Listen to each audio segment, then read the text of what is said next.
Hello everyone.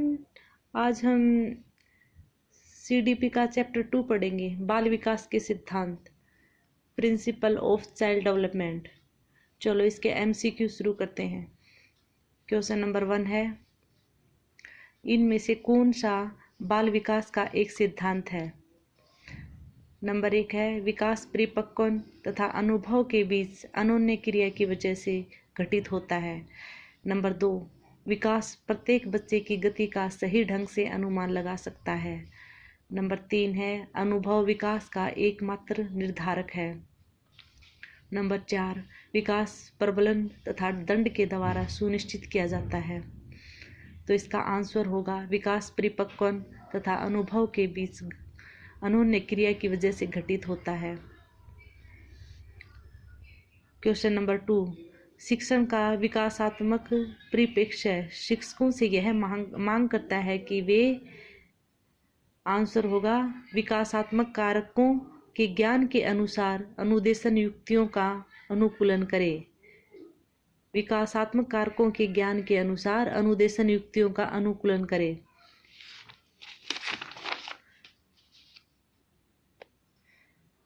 Question number 3, एक अध्यापक या अध्यापिका ने पाया कि एक विद्यार्थी वर्ग बनाने में कठिनाई अनुभव कर रहा है, तो उसने अनुमान लगाया कि वह हीरे का चित्र बनाने में भी कठिनाई अनुभव करेगा। उसने निम्नलिखित में से किस सिद्धांत पर आधारित होकर यह अनुमान लगाया? तो आंसर होगा इसका, विकास एक व्यवस्थित क्रम में होने की प्रवृत्ति से संबंध है। क्वेश्चन नंबर 4, निम्नलिखित में से कौन सी बहुबुद्धि सिद्धांत की आलोचना है? नंबर 1, बहुबुद्धि केवल प्रतिभाएं हैं जो पूर्ण रूप से बुद्धि में विद्यमान रहती हैं। नंबर 2, बहुबुद्धि शिक्षार्थियों को अपने रुझान को खोजने में मदद उपलब्ध कराती हैं। नंबर 3, यह व्यावहारिक बुद्धि पर आवश्यकता से अधिक बल देती हैं। नंबर 4, यह आनुभविक साक्ष्यों को बिल्कुल भी समर्थन नहीं दे सकती। तो आंसर होगा 1, बहुबुद्धि केवल प्रतिभाएं हैं जो पूर्ण रूप से बुद्धि में विद्यमान रहती हैं।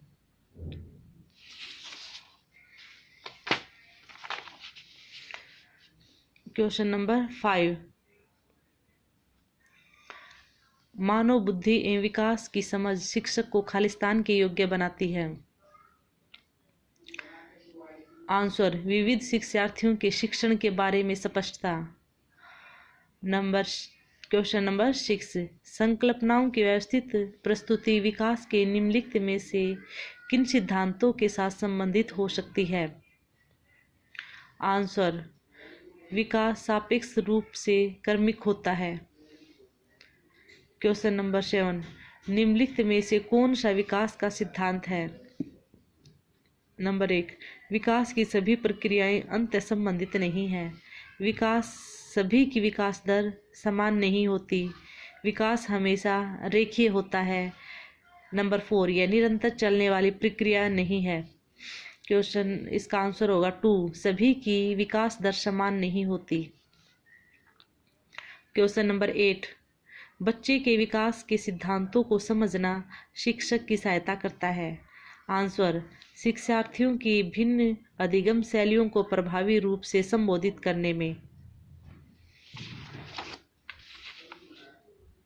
क्वेश्चन नंबर 9, विकास कभी न समाप्त होने वाली प्रक्रिया है। यह विचार किससे संबंधित है? आंसर, निरंतरता का सिद्धांत। मानव विकास कुछ विशेष सिद्धांतों पर आधारित है। निम्नलिखित में से कौन सा मानव विकास का सिद्धांत नहीं है? नंबर 1, आनुक्रमिकता। नंबर 2, सामान्य से विशिष्ट। नंबर 3, प्रतिवर्ती नहीं है। नंबर 11, निचली कक्षाओं में शिक्षण की खेल पद्धति मूल रूप से आधारित है। आंसर, विकास एवं वृद्धि के मनोवैज्ञानिक सिद्धांतों पर। क्वेश्चन नंबर 12, एक शिक्षक को अपने विद्यार्थियों की क्षमताओं को समझने का प्रयास करना चाहिए। निम्नलिखित में से कौन सा क्षेत्र इस उद्देश्य के साथ संबंध है? आंसर होगा शिक्षा मनोविज्ञान। शिक्षक बाल मनोविज्ञान के ज्ञान के द्वारा बालकों की बुद्धि तथा रुचियों की जानकारी लेकर शिक्षा देता है। बी, प्रकृति को जानकर शिक्षा देता है। और सी, आर्थिक स्थिति तथा पारिवारिक स्थिति की जानकारी लेकर शिक्षा देता है। तो इसका आंसर होगा ये सभी। शिक्षा मनोविज्ञान एक विज्ञान है। आंसर मानव व्यवहार का। क्वेश्चन नंबर 15, बाल विकास का कौन सा सिद्धांत यह बताता है कि शारीरिक विकास की दृष्टि से पिछड़े बालक संवेगात्मक, सामाजिक व बौद्धिक विकास में भी उतने ही पीछे रह जाते हैं? तो आंसर होगा परस्पर संबंध का सिद्धांत।